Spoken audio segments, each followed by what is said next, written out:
Good evening and welcome to State of the Nation on the finest television, KBN TV. Thank you so much for joining us. And tonight we're going to do this program a little differently. Obviously, I'll be joined by my guest, renowned historian, Dr. Sishuwa Sishuwa, who joins me on set virtually. And much later, time permitting, we will allow us, you and me, to interact. That's why we have dubbed this program tonight, Let the People Talk. That's our title for tonight's discussion, letting you, the people, talk. You've heard so much from our guests many times, like you will do in a short while from my guest tonight, Dr. Sishuwa Sishuwa. But I would like at a certain time, in the course of our discussion, to let in you, our viewers. So get your phones ready and make sure that you call in when I ask for the director to put the number on the screen. So as I said to you earlier, my guest is renowned historian, Dr. Sishuwa Sishuwa, who is joining me via video link, and we'll be discussing matters pertaining to our nation, various issues that you would like to hear him comment on. Dr. Sishuwa Sishuwa, welcome to State of the Nation. Thank you so much for having me, and good evening, viewers.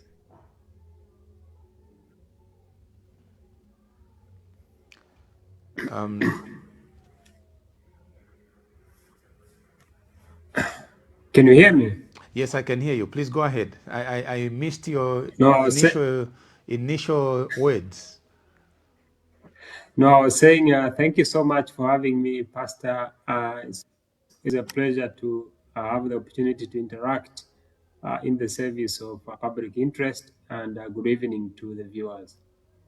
Thank you so much. It's always an honor to have you. Thank you for sparing some of your precious time to be with us. We have a lot to talk about, Dr. Sishuwa Sishuwa. First of all, let's start with the developments of today. I know you have your ears on the ground here in Zambia, and one of the biggest developments that has happened in the course of this morning was that Liberal Democrats president, former chief of intelligence, Mr. Xavier Chungu, was picked up by police, and we understand his house was searched.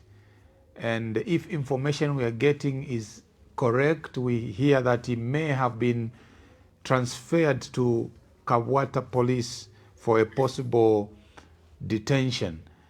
That is the development. He is a presidential candidate in the upcoming election, but today he faces police interrogation. If you have heard about that news, what are your thoughts around this particular development?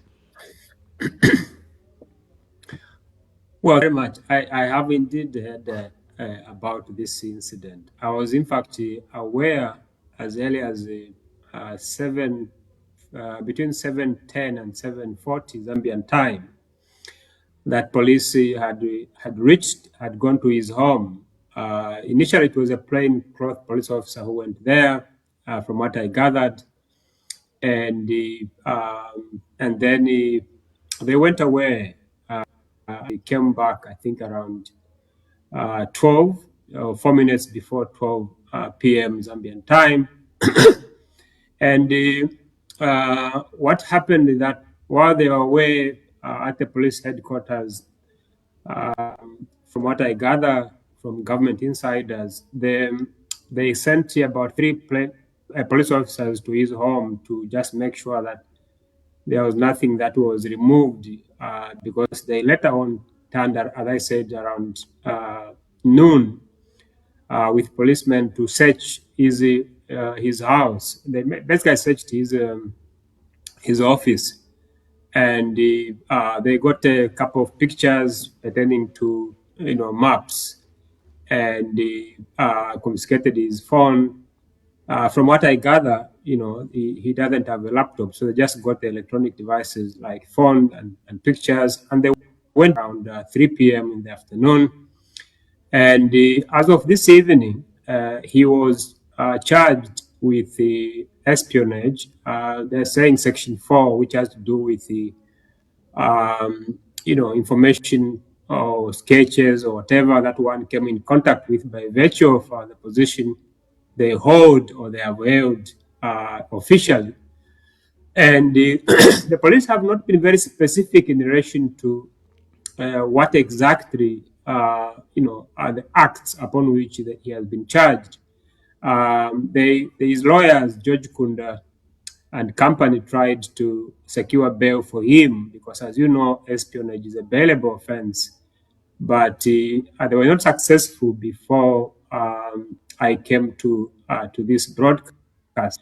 So from what I gather, they'll continue tomorrow to try to secure bail. I hope that the state won't play the usual games that they like playing on Friday, where they claim that they're arresting out here so that he could spend a weekend in detention, because he's a presidential candidate, as you said, and he allowed to campaign freely.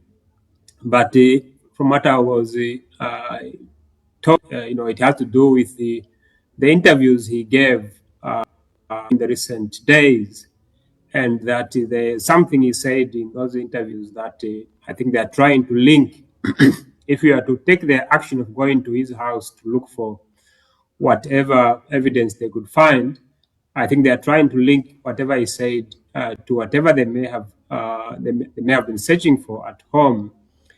So until they really give us specific details about what he said, it's very difficult, of course, to come up with a definitive assessment of what to make of this arrest.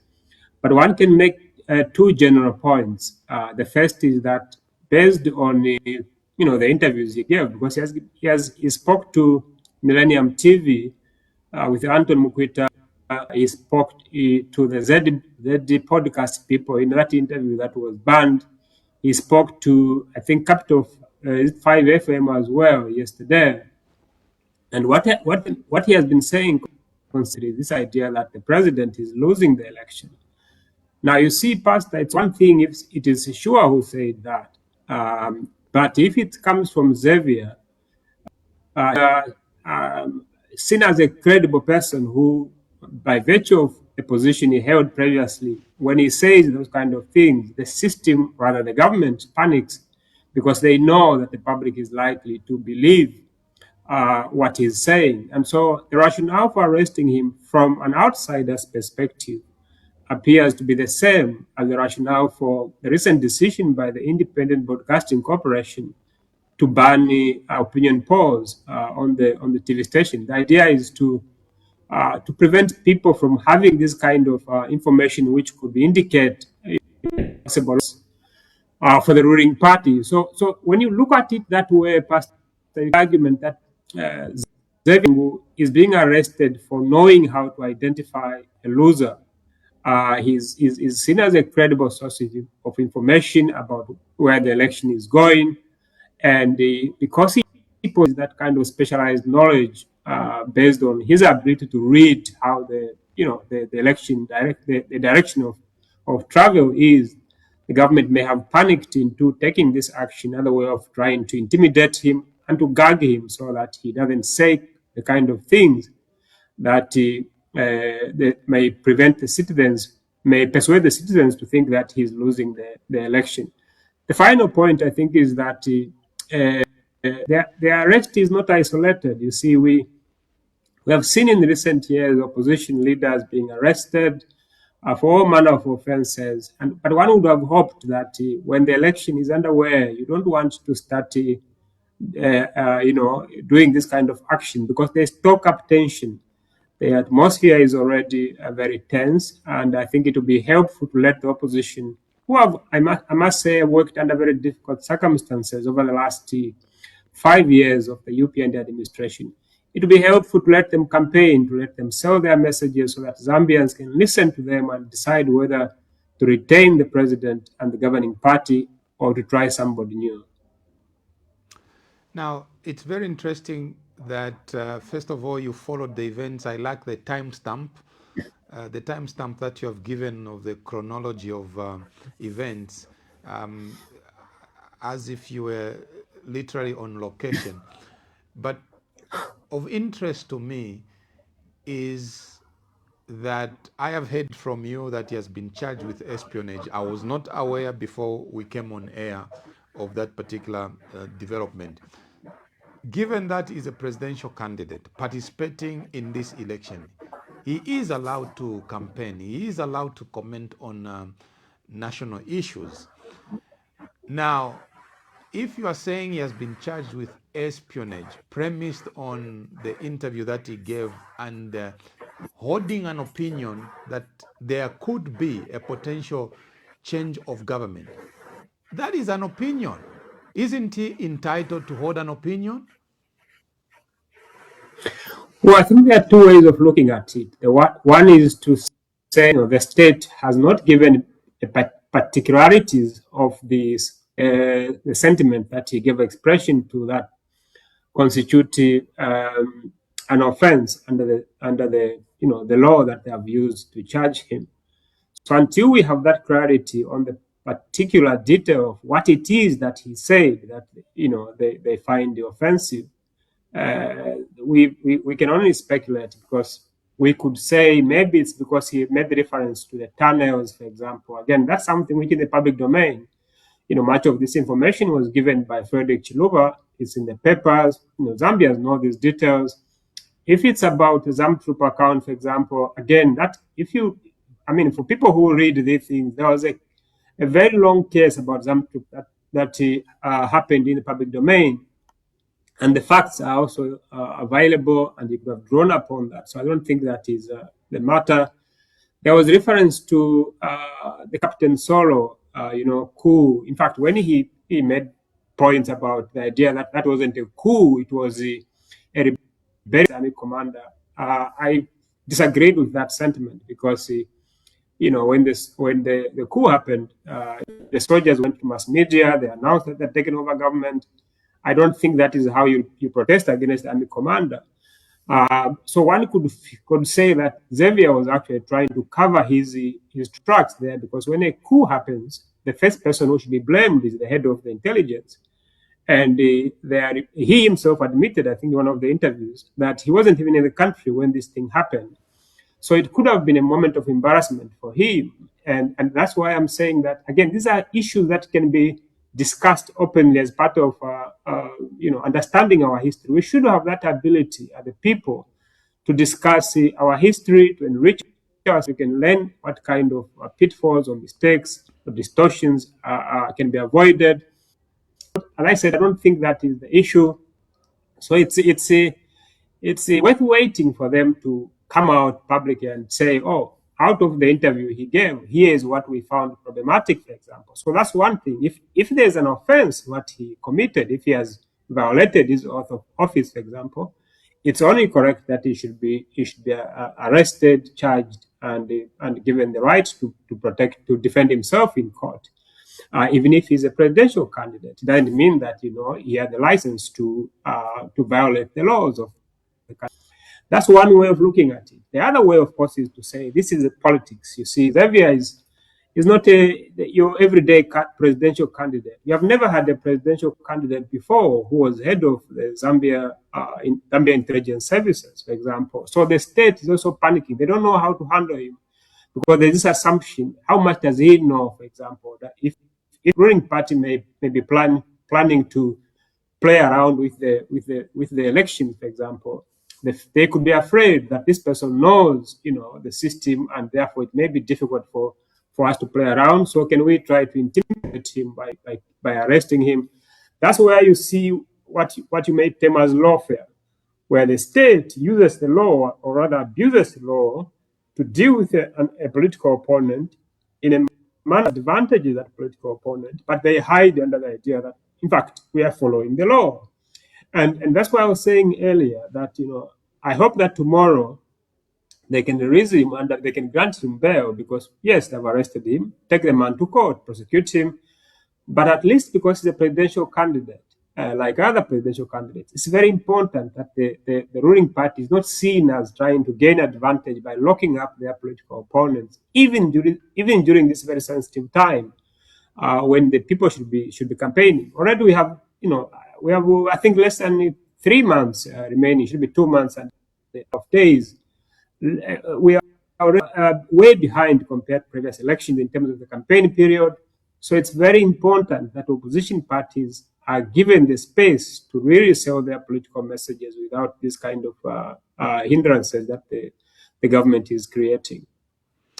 Very interesting, Dr. Sishuwa Sishuwa. Now, I couldn't have had, the right, guest than yourself on this particular matter. And I just wish to stretch your thought. Mr. Xavier Chungu has been out of public office for many, many years, and he has maintained a low profile. Yes, there is the oath of secrecy, but from what I understand, it has got a time limit when the oath of secrecy would perhaps elapse. Do you go to the grave with the oath of secrecy, or there's a time limit given to what you might consider as oath of secrecy? And I would like for you to speak to that. And as you do, tell me, now that there's this development of Mr. Chungu being arrested, will he campaign freely, or you will now have to watch his speech and what he says? Because whatever he might be speaking, he's campaigning based on who he was in the public domain and how he understands his viewpoint of Zambia and how things work. So how careful must he be going forward? Well, that's where the politics come in, because if the idea was just about enforcing the law, there are a number of people who could have been arrested for violating their oath of office. A good example is Amos Chanda, the former press aide to former President Edgar Lungu. Some time back, Amos Chanda gave an interview to News Diggers in which he disclosed that he used to run the country when the president was, out having fun or something like that. If you read that interview by Amos Chanda, you will actually find that he's disclosing state secrets or things that he shouldn't discuss because those are details that he acquired by virtue of the office that he occupied. So if there was no selective application of the law, Amos Chanda would have been arrested. But he wasn't arrested because he was associating with the UPND. He wasn't arrested because the things he was saying were embarrassing the former president and therefore were acceptable to the ruling party. And that's why I have difficulties with some of these things, because it's difficult to see them outside the politics, in the sense that you shouldn't have this selective application of the law. If you are going to arrest Chungu for the disclosure of state secrets, you should also be able to arrest Amos Chanda for the same offense, because it was very black. It was headline in news because I read the story. And if you have to look at what Chungu said, it's very difficult to find anything there that you could say this is classified. Xavier Chungu is probably the longest serving head of the intelligence that Zambia had. He's one of the most experienced operators. I don't think he'll be so irresponsible to start disclosing state secrets. How many years? 26 or 25 years after he left office. If you could say, oh, he went to a podcast or an interview, he didn't need to wait for an interview with Anton Mukwita, for an interview with Capital FM, for an interview with the Z podcast people to start discussing. It should have done that over the last 2 decades. But it seems to be the case that many of us ordinary people think we know better than Xavier to say, oh, he shouldn't have done that. But if you ask people who are saying he violated state secrets, they will not be able to tell you that that specific point that that is right, for example. There's just this general assumption that he was irresponsible. I don't think Xavier was irresponsible. If you listen to him, it sounds to me from afar like somebody who is very sharp and responsible and smart. The issue of the expired of secrecy doesn't happen to Xavier. I've seen people saying, 25 years has passed and therefore he can say anything. No, no, no. That's not the law. He is still obliged to keep his oath of office. And as I said, I don't think that he's that irresponsible to the extent that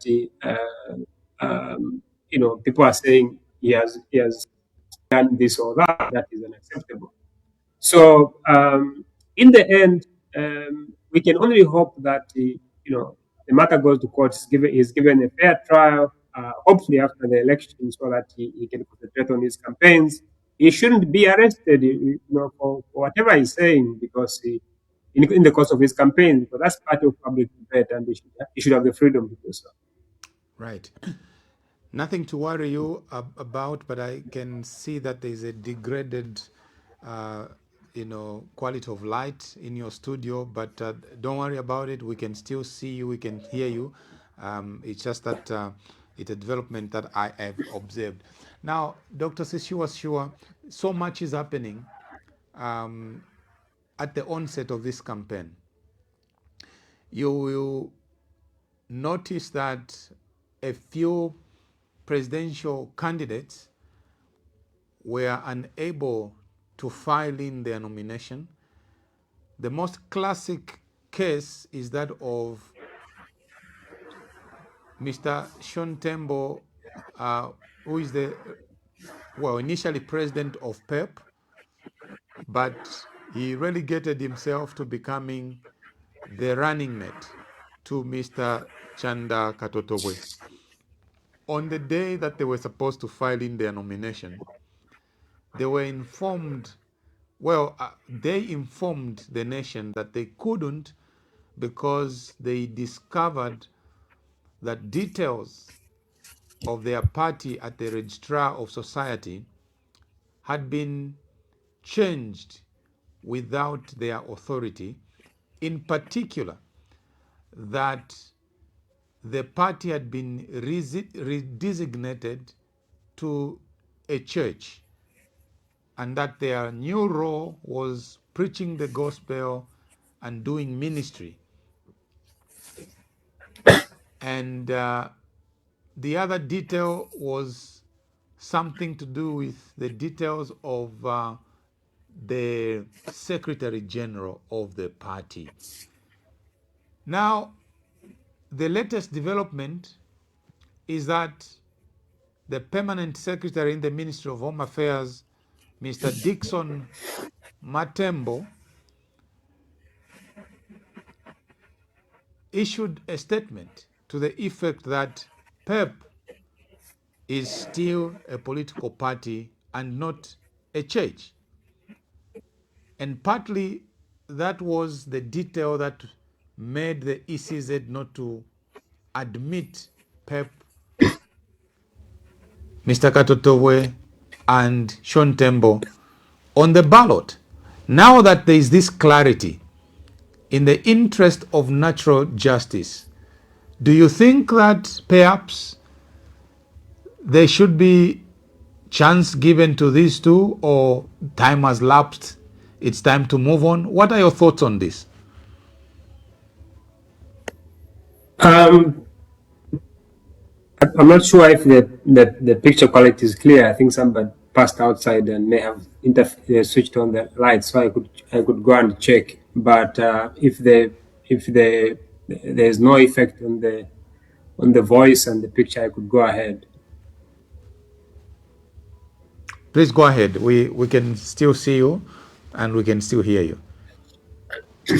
So I think that thank you for that question. I think that there are 3 points to make on this issue. The first is that Matambo is a very senior government official.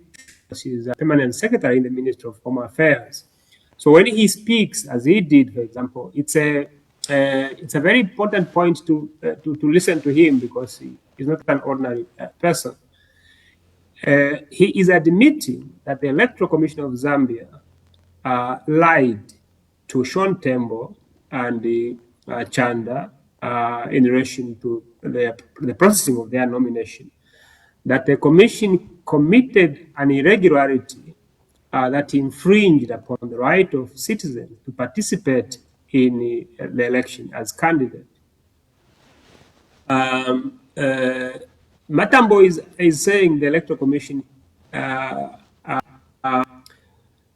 committed illegality because Sean Tembo and Chanda were very clear to say, we went to the commission and they told us this, and there was evidence from the printouts that suggested that their political party has been transformed overnight into a church or religious institution, and for that reason they couldn't file, their nomination because a religious institution does not contest elections or sponsor candidates for elections.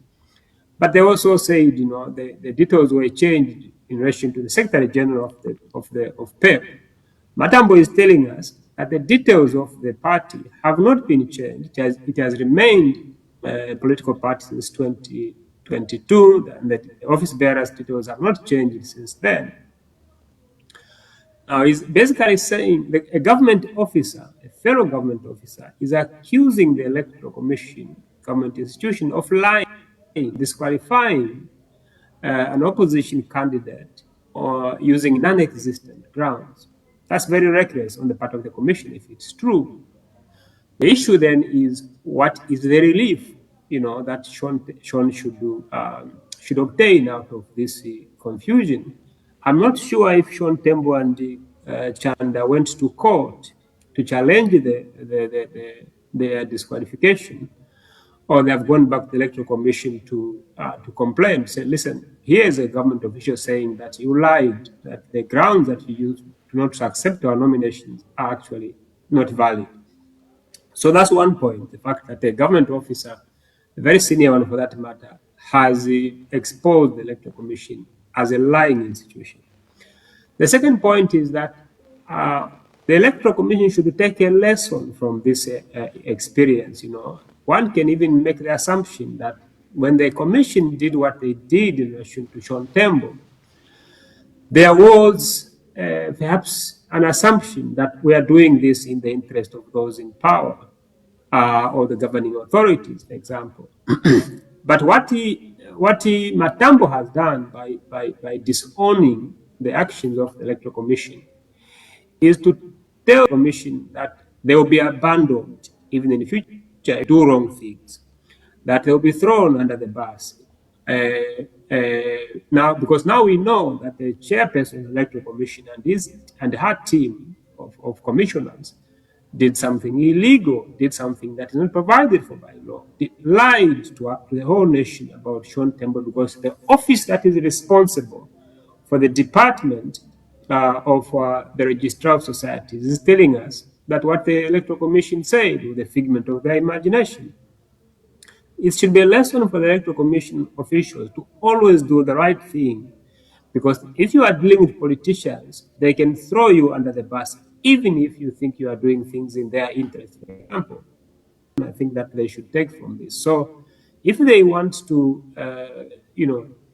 history to be very fair on them, it's very important for the commissioners to always stick to the right thing rather than doing things that they think may please politicians, because as Matambo has shown us, they can easily be discarded.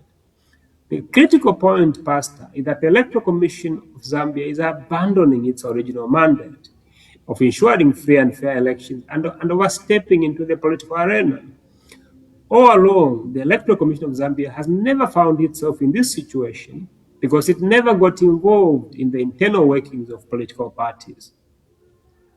Now we have a scenario where the Electoral Commission of Zambia is relying, on this the Registrar of Societies to make decisions. The Registrar of Societies is a department under the Ministry of Home Affairs, headed by politicians, and these are people from the ruling party. So they have an interest in all this. And what happens in this case demonstrates that it's always important to remember that institutions are people. They are a reflection of the character of the people in them or leading them. And when you think about the leadership of the Electoral Commission, it's very difficult to ignore the fact Madam Chairperson of the Commission, Madam Mangala Zalumisi, is the first chairperson of the Electoral Commission to lead that institution without having held the judicial office. Of course, the qualifications are that you qualify to be chair of the commission if you have held the judicial office or qualify to hold the judicial office. Madam Mangala Zarumis has never held judicial office. In fact, if you go back into the history of the Electoral Commission, you are going to find several judges. For example, I think the first one was actually Judge Bobby Walia from 1996 until around 2001, who headed that commission. The judge was a High Court judge. Then you had Justice Irene Mambilima. Again, she held the judicial office. After Justice Mambilima, you had, for a short period, Justice Florence Mumba, again, who held the judicial office because they came from the Supreme Court or the High Court. Then you had the Esau Chulu. Again, he was a High Court judge. There was a reason why the people who held this position previously were people who had held judicial office before, because judges are assumed to be, to be neutral, to be impartial. But when you pluck someone like Mrs. Zarumis, who has very well-known ties to the governing party, it creates this kind of problems where her actions are seen as feathering the interest of the governing party or of the president, because you have to remember that Zarumis was at one time President Hichilema's personal lawyer. It's always important to create institutions that are above board so that people don't create, very sufficient basis for doubting even what may be genuine mistakes on the part of the commission. Now people start thinking, well, this is not a genuine mistake. This was because they were trying to further the interests of the governing party of the president. So the way they have handled the Sean Tembo case is very bad. What they should have done is to actually reinstate Sean Tembo and his presidential candidate. Say, listen, we were wrong. Therefore, we are reinstating you on the ballot, and therefore you can field candidates as well on the electoral, on the different offices, like whether it's parliament, whether it's National Assembly or mayor or council. I don't expect them to do that, and I hope that Sean Tembo would have gone to court to challenge the decision, because it's in the interest of all the voters to make sure that they have a wide variety of people to choose from. You and I may not support Sean Tembo, but somebody else may actually see Sean Tembo and his colleague Chanda as the best candidates in this election. It's important that the ruling party does not choose who should end up on the ballot, and they create conditions in which the opposition can really, participate freely. We have never seen this past where even just ending on the ballot paper is a problem. It has never happened before. Yes, opposition have had difficulties, but not to the extent that a ballot paper is a cause for celebration. You saw what happened with Munduvile and Makebi when they filed. People were kept in suspense. What is going on here? It shouldn't be like this, because what should happen is you process the papers. There's nothing wrong with it. If anybody disagrees, let them go to court and challenge the nomination of somebody. The job of the commission, if I appear before the electoral commission with a grade 12 certificate, it's not for them to say this is a fake certificate. They should be able to say, we have delegated the responsibility to the Commission of Oath, to the other ECZ, to verify the ZACWA, to verify that this is a genuine certificate. Does it have an SI stamp? Yes, it has. Then you accept it. If somebody is aggrieved, they should go to court, because if you have a qualification in the Constitution that says you should not have citizenship, how will the Commission know that I don't have another citizenship, for example? There's that window for 7 days, so that anybody who has that knowledge about my citizenship status, for example, can go to court. But there's a reason why the Electoral Commission is not given adjudicative power, because it makes them, a actor in the exercise. So look at what they did with Sean Tembo. Here, the government official is saying, no, you're on your own, we didn't do this. That makes the Electoral Commission of Zambia no longer the referee, but an actor who is qualifying contestants, and that is unacceptable. Right.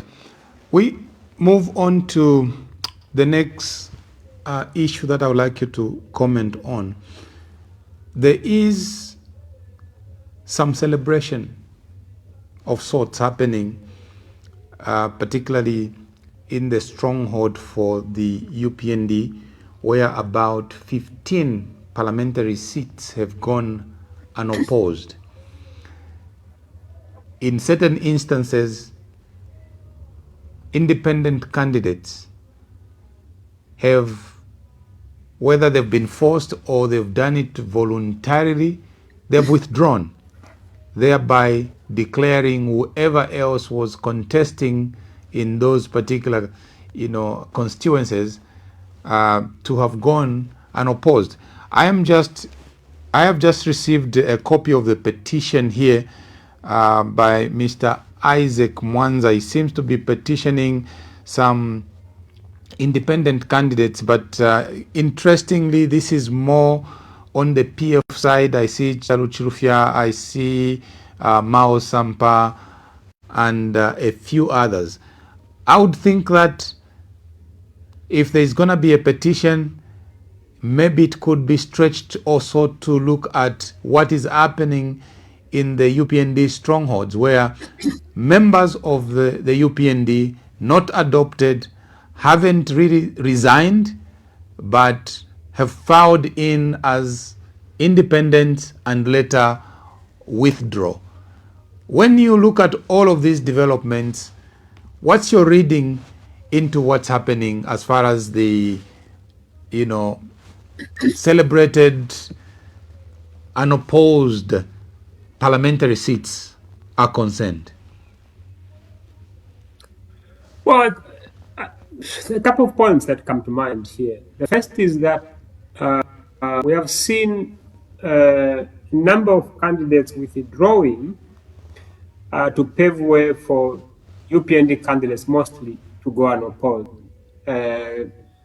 Stumbeko Msokotwane in Liua is the latest one that I know, but there were also a couple of candidates in Southern Province and another one, I think, in Central Province. So it's important, I think, to answer that question by looking at where these withdrawals are happening.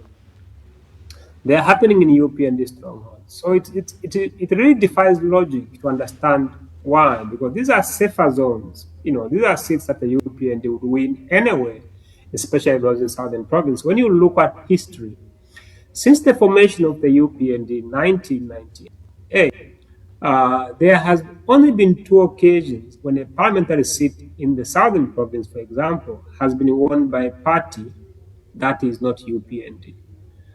The first was, I think, in 2006, when Sishuwa Sishuwa retained his Livingstone seat on the United Liberal Party ticket that he had formed. Then there was a by-election after 2011, again, the same constituency, I think. I've forgotten the gentleman, but it was a PF candidate who won the Livingstone seat as well. So this Southern Province is generally, a stronghold for the UPND. So one is left to wonder why candidates are withdrawing. And I think that there are 2 explanations for that. The first is violence. We have seen candidates, especially those who were UPNDs, who then transitioned to stand as independents after they were not adopted, being beaten, for example. And Jackie Mwimbo's opponent in whatever the name of the new constituency that they created out of Monza Central is, was harassed, for example. Again, we saw this in Mazabuka with the Garin Combo. So violence is then a driving factor for these withdrawals because people are afraid. Again, this should be a source of embarrassment for us, not a source of celebration, because it shows that our democracy is sick. You should never be happy that you don't have competition. Our one-party system is premised on competition. The other thing is potential is inducement here. There might be under the table kind of payments that may be happening to get these candidates withdraw. The ministers were not very popular, at least those who served as ministers under the UPND, the just ended UPND cabinet. And that's why you find that some of the constituencies where this thing is very widespread are those where former ministers are contesting, like Jackie Mwimbu, like Stumbeko Musokotwane. It's almost an acknowledgement that without getting this to withdraw, we are going to lose independence. So that for me is one factor that we need to consider, the fact that we shouldn't celebrate this because it shows symptoms of sickness of our democracy, where people can be forced to withdraw out of violence or harassment or potential inducement. The second point is this idea of, through these actions of withdrawing, we can now see why the UPND introduced the Bill 7 and made the kind of changes that resulted in the passage of the constitutional amendments that were made last year. Before this time, before those changes were made, if a political party candidate withdrew, the election or the nomination was cancelled and fresh nominations took to make sure that the political party that is affected by the withdrawal of that candidate is given an opportunity to fill the candidate so that a new contestant, so that that party is not disadvantaged. Now we know that the reason why that was changed to make sure that if a person withdraws after nomination, the election goes ahead, was to facilitate what is happening now, so that these people, these UPND candidates who are remaining unopposed, can go through without any contest whatsoever. Again, it shows how that constitutional amendment, which happened last year, was entirely self-serving. The loser here, the greatest loser, is our democracy, because we shouldn't be doing these kind of things. We should be able to make sure that voters have a choice, whether it's an independent candidate who is standing, whether it's a candidate who is standing on a different political party. Let the voters have a sufficient plate from which they can choose who should represent them. Yes, I saw the petition by Isaac Mwanza. In that petition, I think it was filed today. What is to do is actually to challenge this idea that these people who were members of the, say, the PF or UPND, and then they went to stand as independent candidates, should not be allowed to be on the ballot, because the Constitution says, independent candidates should only be those who were not members of a political party 2 months before the election. Now, see, the wording of the Constitution cannot be corrected by the Constitutional Court. It can be corrected by the National Assembly. In the Bill 7, if you look at the draft that went to Parliament, there was a proposal that provision be changed to say, I think it's Article 51 of the Constitution, to say that rather than saying a person should resign 2 months before the election date, it should say a person should resign 2 months before the nomination date. That was a sound proposal, because 2 months before the election date, it means in June, when the nomination would have taken place.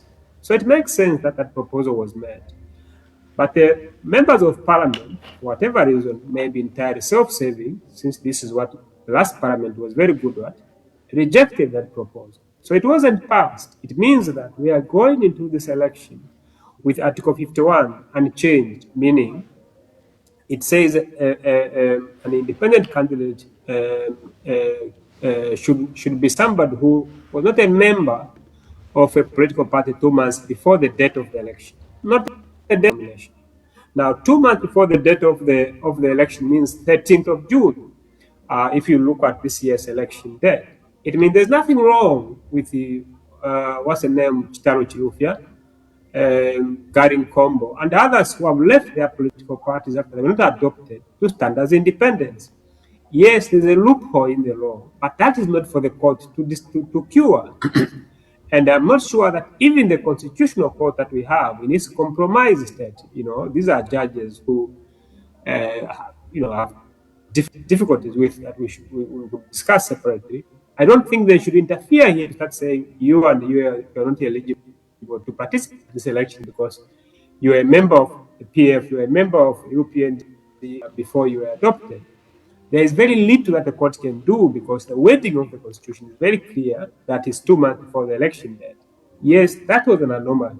But you don't correct an anomaly through a court decision. And I hope that the Constitutional Court can dismiss that case so that these people who are stood as independents can remain on the ballot and, if necessary, be rejected by the voters or elected to parliament. Right. Now, you earlier talked about the violence that rocked the nominations in certain places, in Mazabuka, in Mumbwa, and a few other places.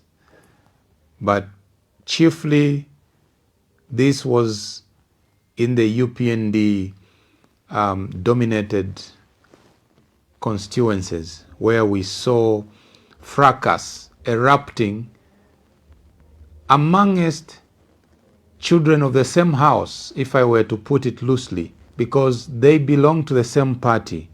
They're not supposed to be fighting. They're not supposed to be injuring each other.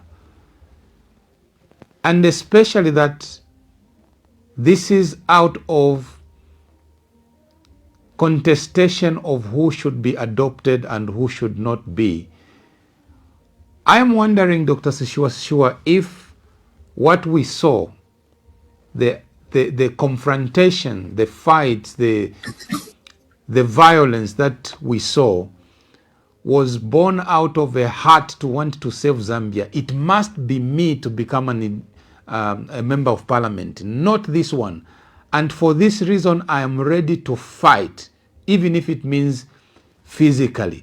What do you think could be informing this level of desperation that people of the same household should even fight over adoption?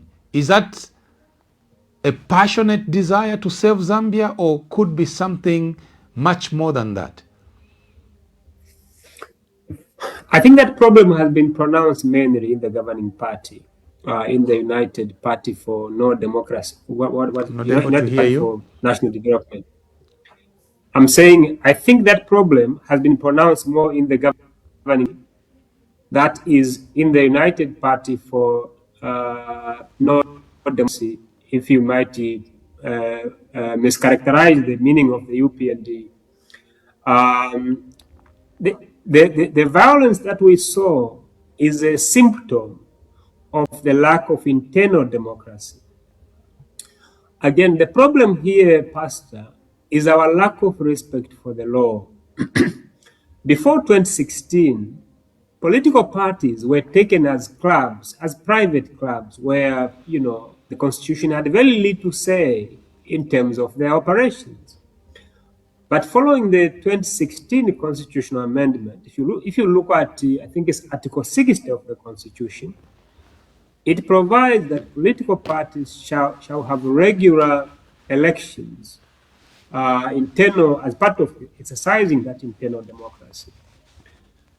Do not adhere to that provision.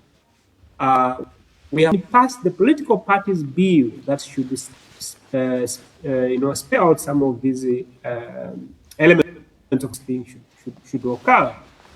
But the fundamental point is that for the ruling party, for the UPND, they have never pretended to be a political organization that is democratic internally.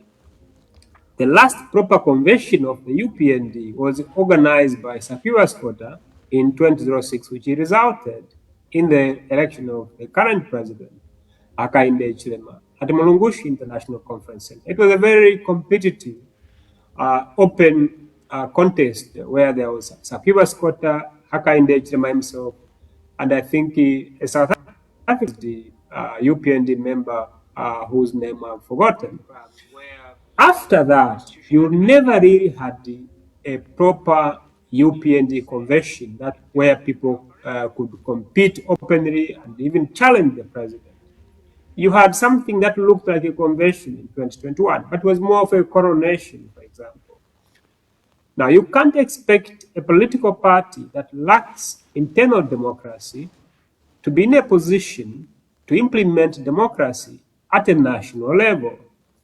So being in the UPND is an expression of the UPND, the governing party's lack of adherence, A, to internal democracy, and B, the failure to respect Article 60 of the Constitution.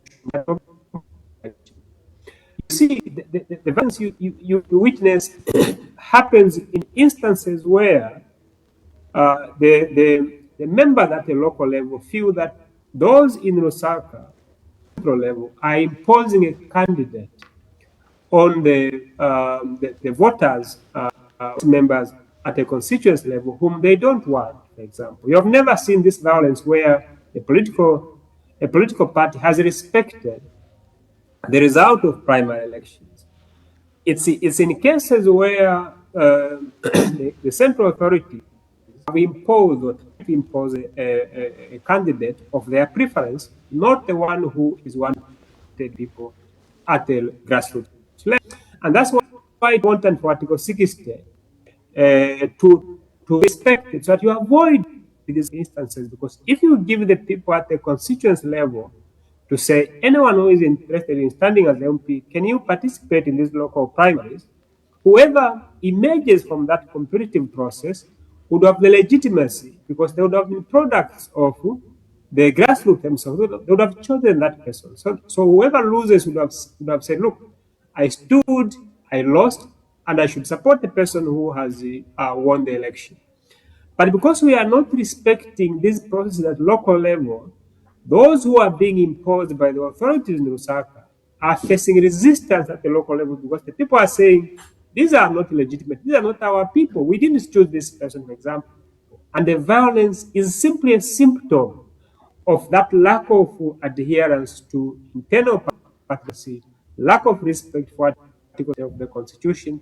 All these things, Pastor, could have been avoided if we are not a society thrives on lawlessness, if we had respect for our laws, because when you don't respect the laws, order ensues, and the violence that we saw in many parts, in many constituencies, for example, was simply a product of our lack of respect for the law. Right. Now, Dr. Sishuwa Sishuwa, tomorrow it will be exactly 76 days before Zambia goes to the polls. Over the past 5 years, you have followed developments in our political landscape. You have written your personal analysis of what you are seeing from a very informed, contextual, and sometimes very historical perspective of what you see. Now that we have 76 days to go, what's your most current assessment of the political outlook in the remainder of the time before the Zambians cast their vote? Well, the immediate one is the concern about the uncertainty of what somebody will be on the ballot by the time the election happens. And I said this has never happened before. Once you were pronounced as a candidate, for example, people looked forward to campaigning and to, giving the voters an opportunity to listen to their messages. Now we are in this scenario where there's a crowd of uncertainty to say, are we going to end up with 14 candidates on the ballot come 13th August, or will some be knocked out along the way? So that's one concern. It shouldn't happen, but it's happening, and it's a major concern because we know that lack of uncertainty is bad for the candidates. It's also bad for the voters themselves. The second concern is really the idea that, unlike the previous elections, you don't get the sense that there is that vibe that we are in an election campaign, in an election period, largely because of the restrictions that have characterized much of the UPND's time in office.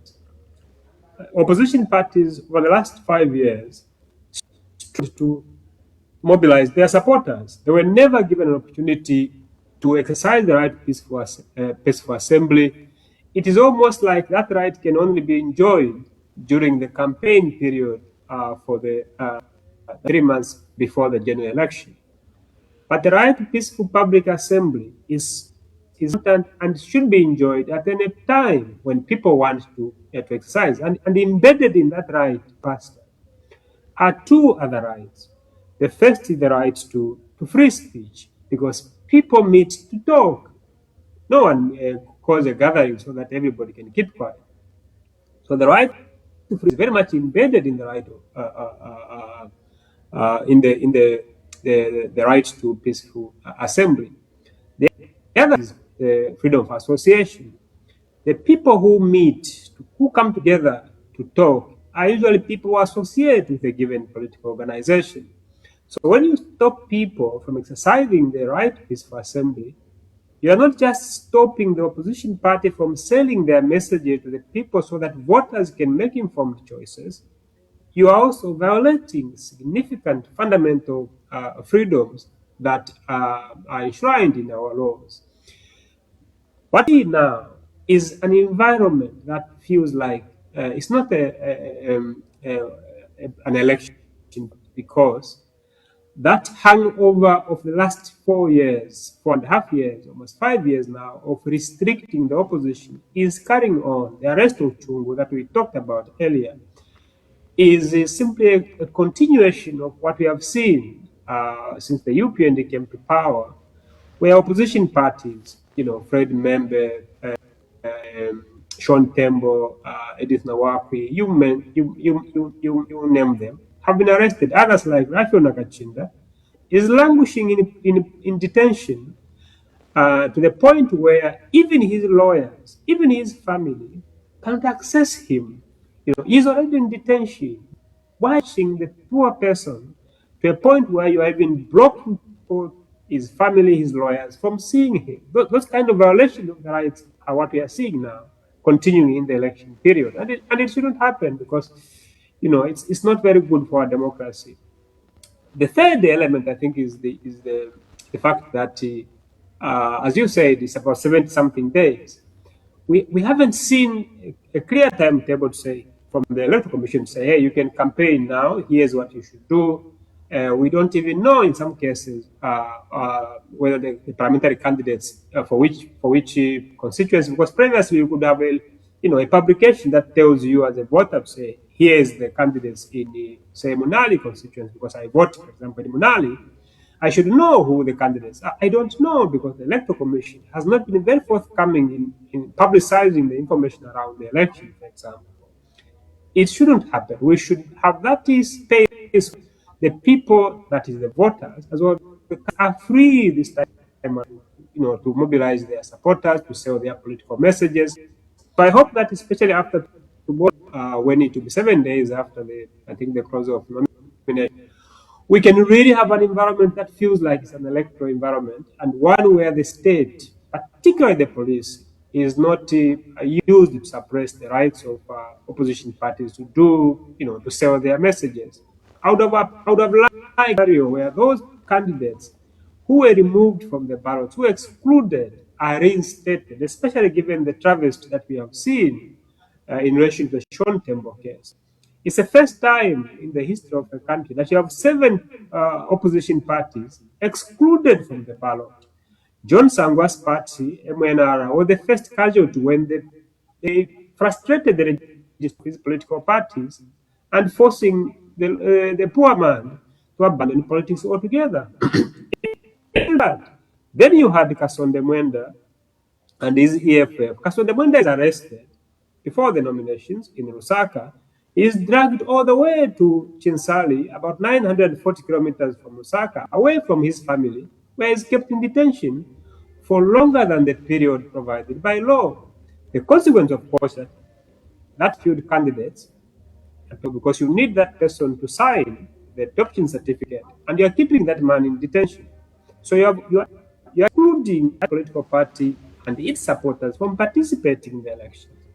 Then you have the Sean Tembo case that we mentioned too. Then you have the 3 former ruling parties, the UNIP, for example. Again, you have this kind of factions in these 4 parties.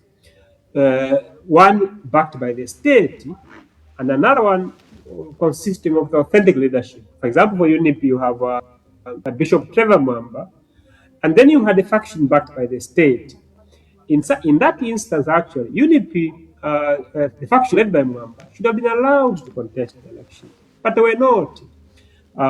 And then you have the MMD, Nevas Lumumba's faction was very instrumental in supporting HH and identifying itself with HH.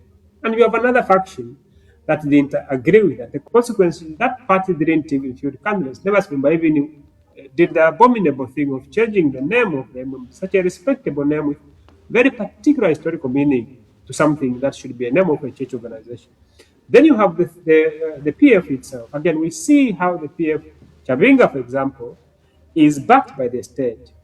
The consistent thing is that those factions that are backed by the state are not even sponsoring candidates in this election. So you can see that they just grab these parties to make sure that they don't field contestants at parliamentary level, at mayoral level, at council level. And that's why you have this problem where in some constituencies, you don't have candidates because the party that could have fielded candidates have been excluded.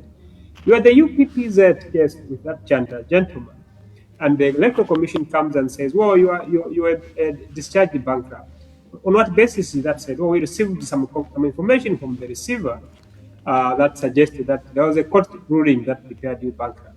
When you listen to Chanda after he was denied the chance to file his nomination, he said he wasn't given a chance to be heard. Again, that's wrong because who knows if Chanda has cleared the money that he allegedly owed, for example, in which case that would make him eligible. So at least hear him and ask him those questions. Have you cleared this thing? We have received this letter. Is it true? And in any case, the right to be heard is a fundamental right of natural justice. Give him the opportunity. Then they are saying, oh, the secretary of that party is different from the one that is on the record, for example. Again, this is a man who has contested elections since 2021. There was no problem. And suddenly, there's a problem to a point where his party is excluded. So you have political parties not participating. Those who are remaining, like we saw today, are now being targeted for harassment during the period when they should be left free to campaign. It's not correct what is happening because you are stoking up tension. Don't harass candidates who have validly filed their nomination. Let them campaign freely. If Mr. Ichirema, for example, feels that he wants to run this election alone, then there's no need to have the election. He should declare himself as the winner so that we can stop pretending that we are a democracy. Right. Now, Dr. Sishuwa Sishuwa, in the remainder of the time, as you know, we dubbed this State of the Nation, Let the People Talk. I would like to open the line for you to interact with various viewpoints of our viewers from across the country. And I'll ask my director to put the number on the screen. But as we wait for the number to be on the screen, this election, like any other, is basically Zambians marking the performance of the UPND based on what they had promised in 2021. Have they delivered? Should they continue or not? That is what this election is all about. In your own assessment, how do you rate the chances of the UPND retaining power? We have heard, countless assertions from senior members of the party that the presidency is secured. It is only members of parliament that might lose. What are your quick thoughts on those assertions before we pick up a few phone calls?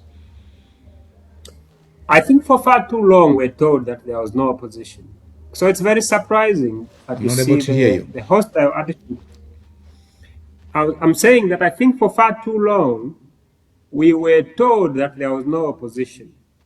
And it's very surprising to see the hostility that the state is showing toward the opposition parties when they keep telling us that there's no opposition. And the idea that, voters only feel that the MPs failed rather than the president undermines the idea, the principle that leadership is a collective responsibility. There is no way the president could be seen as an exceptional performer while the MPs are the failures. No, if the MPs have failed, it means even the principal, who is the head of the ship, has also failed. In my view, the UPND is going in this election on a record of on a mixed bag. In 2021, they were voted for on account of what they were promising. This time around, they have to point what they have delivered. Let's look at anti-corruption. What has been called there? In my assessment, that has been one of the UPND's greatest failure. There are so many scandals, whether it's the airport gold scandal, whether it's the cavalier attitude towards corruption in government itself, whether it's the failure to enact laws such as the requirement for everyone to publish their assets, including presidential candidates. There was a constitutional amendment. It did touch on the idea of asset declaration, for example. So again, we see the scenario where the report of the Financial Intelligence Center show that every year we lose over $3 billion in illicit financial flows. These are things that we condemned under the PF, and they have continued happening under the UPND. Of course, Ichilema was never really strong when it came to anti-corruption. You never heard him promising that he's going to fight corruption. So perhaps it's unsurprising that we have seen corruption flourishing under his administration. So on that score, I think they have failed. The second one was in relation to mining. Mining is the jewel of Zambia's economy. It's very important that we get sufficient revenue from the mining sector. But we have not done so. What we have seen is a scenario where the government keeps singing about the 3 million metric tons of copper that they are targeting to produce. It's not, we don't have a high stake in the mining industry. Our focus should be in relation to the revenue that is going in public coffers, not about the production. Even if you are producing 3 million metric tons of copper, and what is going in the state coffers is very little, you are not making progress. Agriculture, we have seen over the last couple of years how the delivery of farming inputs has been very late. Fortunately, this time around, they have produced a bumper harvest, about 4.9 metric tons of rice. They have celebrating. The real impact of good agricultural production to be seen in the prices of food, in the affordability of the food. It's pointless to celebrate a bumper harvest when people are going to bed without food, for example. If you are going to get that maize and sell it to Congo and everywhere else where people are starving, that's not a celebration. Then the idea of national unity. Again, we have seen the country divided, on political and especially ethnic regional lines. We condemned Edgar over this, and we hope the UPND will do something different. Again, that hasn't happened. So when you look at the scale, they can point at the evidence of CDF, for example, employment in the education and the health sector. The That's inflation that commendable. has They dropped have to be given continuously. credit there. If you look at the education sector, they have employed a number of people there. If you look at the health sector, they have employed a number of people. If you look at the security sector, they have employed a number of people there, and they deserve credit there. They deserve credit for the continued increases in the constituency development fund.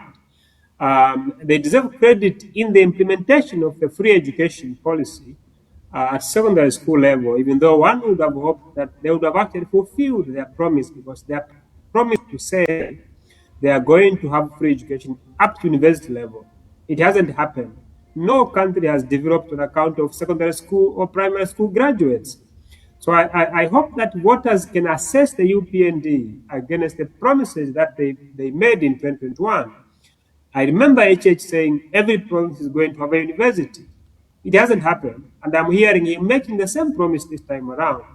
So it's very important that the voters listen to the UPND. It's very important for the ruling party to say, here's what we have delivered, and for the voters to pay attention and say, is this enough in the UPND, or should we give somebody else an opportunity to govern us? Allow me to pick a few phone calls, Dr. Sishuwa Sishuwa, and thank you so much for all the people that are following us online. Let's listen to this first caller. Good evening and welcome to State of the Nation. Please, your name? Pastor, how are you? Very well. Your name and where you're calling us from? This is Chima calling you from within Minwood, Lusaka. You have 1 minute. Yes, I think I'm happy with your guest there. The only thing that I want to commend him is how he's articulating issues, which is very important. But then, what I'm going to disagree with him is I have failed to accept the fact of the employment of teachers, the employment of health workers as that which you can say no creating of employment and things like that. I think the government has got that social corporate responsibility to balance the so-called, let's talk about in the education sector, the teacher-pupil ratio.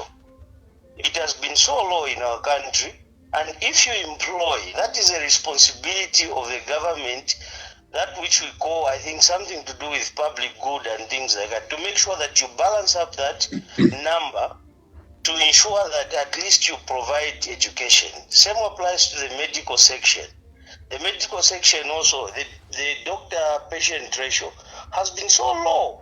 So what and is... when the government employs, what are you it doesn't mean they've created employment. Creation of employment is in the private sector. I see. Once the private sector thrives, and then you have a lot of institutions in the private sector that employs people just from the grassroots, then you can say you've created employment. So basically you are saying what has happened is government responsibility, not that... Yes, just balancing up in terms of social welfare, provision of social amenities. All right, thank you. And then the quick one that I wanted to take was your minute is up. The petition that you've talked about. Mm. The petition, how do you petition this time along when parliament is dissolved? Who is a member of parliament that you are petitioning? Because what we know is that when parliament is dissolved, there's no MP. There's no MP that stands on whichever ticket. So the so-called petition by Dr. Chirufi and whatsoever doesn't hold water. And I don't expect our judiciary system to really, accept this and then take it through and then prolong the whole situation. Thank you. Hold other people, disadvantage them and things like that. Thank you. Let's give chance to others. Thank you. Thank you so much. You're welcome. Have a good evening. Thank you for calling. So, Dr. Sishuwa, I believe you've taken note of that, but before you respond, I want to pick up another caller. Caller, good evening and welcome to State of the Nation. Your name and where you're calling us from. Good evening. This is Kuwema Brian calling you from within Osaka. Yes, Kuwema, 1 minute. Yes, please. Good evening, Doc. Good evening. Good evening, sir. Yes, please. I've heard Doc and what a wonderful discussion. But however, I just want to be neutral on this. I've observed a very, unfortunate, how do I call it, stance from our analysts, political analysts, whether for the opposition or for the ruling. We are missing a lot as a nation. Why can't we just discuss real issues that affect us? Because these political slogans, so that we align ourselves with the left or the right, is not helping this country. Are we not? And moving forward. I don't know which program you're talking about, because this program, all we have discussed are national issues. I don't know which other national issues you'd like us to discuss. So the same national issues that I've been listening to, it seems there's this shift, like even the media, you people in the media, there's the media that are aligned with the party in power and the media that are aligned with the opposition. You don't come like cover the neutral, the neutral stance, like for the nation. All we see or all we hear is these new media houses aligning themselves, which is not helping this country. Thank you so much. Thank you, Mr. Kuwema. Thank you for calling. So that's Mr. Kwem from Minwood within Lusaka. He says our discussions in the nation seem to be polarized.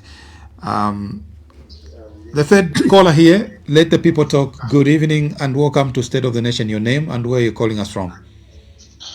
Evening, how are you, sir? We are well, thank you. Your name? Yeah, Duncan Sianani calling you from Chinsali. Kwitonta, you've got 40 seconds. Your minute is... Yeah, thank you very much. Good evening, Pastor Kennedy Mambwe. Good evening, thank you. Good evening, Doc. Doc, how are you? Fine, sir. How are you? Yeah, I think to stress my point, I just want, considering to the important issues being discussed, I think for me, considering to what the pastor you asked to say, would you go for who? But for me, it's the HH. The doc is on point and is trying to put things into context. But to be honest with you, whatever we are trying to put on board is something that which this government has done. Yeah, considering when they came into power in 2021, I think most of the things they've been tackled. Things to do with the employment, things to do with the balanced region, things to do with corruption. I think these are things which have been tackled. I think, to be honest, to the doc and the viewers, it's important that we support the right cause for our nation. Sure, I think that's what I wanted to just bring. Thank you. On point. Thank you, Mwevena Chinsali. Which part of Chinsali are you? I'm equally in Chinsali Kwitonta kono kwine. Kuisalo bali ku Chinsali. Ku Chinsali tuli pano pene, in fact ndi paside pali bakapwebo pano. Okay, all right. Okay, all right then. Dr. Sishuwa Sishuwa, would you like to respond to the three callers? Well, just a comment in some case. Let's start with the last one from Chinsali. He says we should vote for HH. And I think we need to respect that choice because that is the power of democracy. We can't all like the same candidate or support the same candidate. There are many people who feel that the UPND has done well on debt restructuring, on CDF, on employment. I remember that the second caller said, job creation in this public sector should not count. Again, it's a matter of perspective. I do think that governments are elected to deliver services, one of which is creation of jobs. We really don't have a strong private sector that we should, on which we should lump the responsibility of creating jobs. So when the government does something commendable, like creating jobs for teachers, creating jobs for health workers, I think it's only fair to give them credit. If they had failed to do so, I would imagine that the person who is saying trash that effort would be very unhappy. If you tell one of the people who has found a job as the teacher or the health worker or the police officer that that doesn't count, I don't think they will agree with that sentiment. So I really have to commend the government for its effort in relation to the employment of teachers, the employment of health workers, employment of police officers, and even the employment of judges. I disagree, of course, with the methods of appointing judges and the ethnic regional distribution of that. But the very act of job creation itself, in terms of lessening the burden that judges have, is very commendable. I agree with the sentiment that the idea of free education has brought particular difficulties in relation to the quality of education being provided. And so on the one hand, you commend the government for employing teachers. On the other hand, I think you have to deal with the issue of quality of the education. I'll be very happy at the day when they'll be sending their children to these same schools, because it cannot be that the same schools that they are praising as doing very well are not schools where their children are going. I think it would be nice to have a requirement that public officers particularly those who are in the executive, politicians should send their children to public schools, the same schools where we have 40 kids or more in a classroom. Maybe they can pay attention to that and improve the quality. I think that we need to commend the government on that score. The first comment about the petition that Mwanza has taken, I don't think it's about MPs. What he has done, Isaac Mwanza, is to the court to I think the issue of whether people who have resigned less than in a given period can stand as independent candidates. I think that is a fair point to raise for the courts to adjudicate or to draw upon. We should we should be very careful that we don't, we don't, as one of the callers said, we don't lose focus on terms of the issues that all of us should draw all of us together as Zambians, because there are certain issues over which it is important for all of us to put together, whether it's in relation to the need to protect the environment, whether it's in relation to the need to ensure maximum revenue from the mining sector. Yes, there's partisanship, but that is characteristic of the competitive nature of our multi-party system. People have to disagree. It's very adversarial, like the legal system.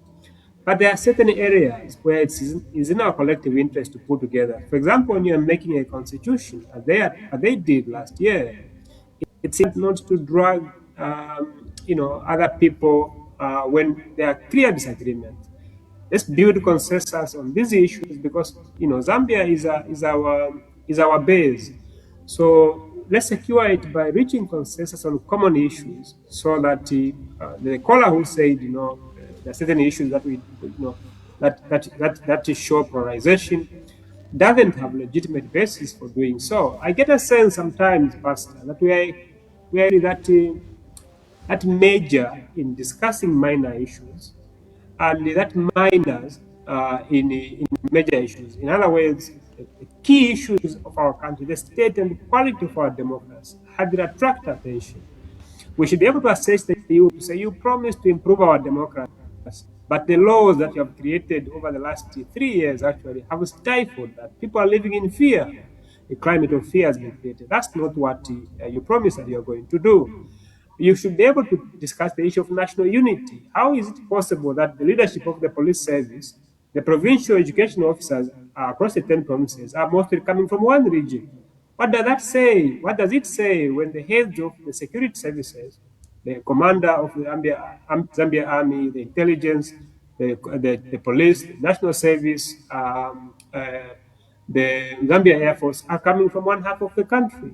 These are the issues that we should gather the country and say, this is not acceptable because it undermines the spirit of one Zambia, one nation, and the government should be willing to listen to the people and change course for the better. Dr. Sishuwa Sishuwa, I would like to thank you for making an appearance on State of the Nation. It's always a pleasure talking to you. I wish we could go on to our viewers. I'm sorry that we can't take any more calls. It's time for us to go. But thank you so much for joining us. Your last word, Dr. Sishuwa. Thank you so much, first of all, Pastor, for having me. I really to appeal to each level to exercise restraint. What we are seeing now, arresting a presidential candidate during the election campaigns, it allows the police to create conditions for disorder. You don't want to do that. Let people have the choice, the freedom to choose their leaders freely. Don't create hostile conditions such that even where the president may win, if at all he wins the election, people may doubt that because the environment was not, the level playing field was not there. It's very important that between now and the election period, the opposition are given the space to operate freely. The media accommodates all the candidates, for example, especially the public media. When you look at NBC, you'd think you're watching the NBC under the PF, because this is a thing the UPND condemned when they were in opposition, to say the NBC is acting as a mouthpiece for the ruling party. Now they are doing the same thing they condemned their friends for. We want Zambians to have access to all the candidates, the 40 candidates. Let them sell their messages freely. so that the citizen can make an informed decision. They can listen to everyone speaking and then say, based on the manifestos, on that we have heard, you are going to vote for A, B, C, D. And I would hope finally that there can be public debates. Let the president and the opposition, let there be public debates where these views can be exchanged, that voters can listen to their prospective leaders and make an informed decision based on the quality of those debates. For example, I want to thank you once again for having me on the show, and I want to thank the viewers also who joined us during the discussion. That's State of the Nation for tonight. God bless you, and God bless the Republic of Zambia. Bye-bye.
Did you know that registered voters and patriotic Zambians alike from across the country watch and follow KBN TV as Zambia decides this August for in-depth analysis of political news and information? Stay with KBN TV.